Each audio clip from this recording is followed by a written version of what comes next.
മൊത്തവിലപ്പെരുപ്പം കുത്തനെ താഴ്ന്നും ഭക്ഷ്യവിലപ്പെരുപ്പം താഴാതെയും അതിസങ്കീർണമായ സ്ഥിതിയിലേക്ക് രാജ്യത്തിന്റെ പൊതുവിപണി. മൊത്തവിലപ്പെരുപ്പ സൂചിക 0-ൽ നിന്ന് 2% താഴ്ന്നപ്പോൾ ഭക്ഷ്യവില 7.74% കൂടുകയാണ് ചെയ്തത്.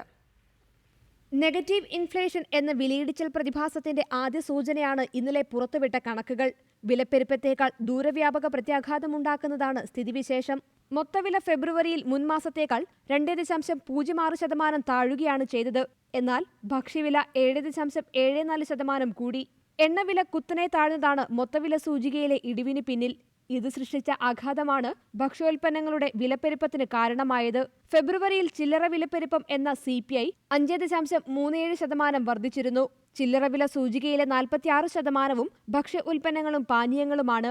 വിമാന ഇന്ധനത്തിന് 13%, പെട്രോളിന് 5%, ഡീസലിന് 6%, മണ്ണെണ്ണയ്ക്ക് 4% എന്നിങ്ങനെ ഫെബ്രുവരിയിൽ വില താഴ്ന്നു.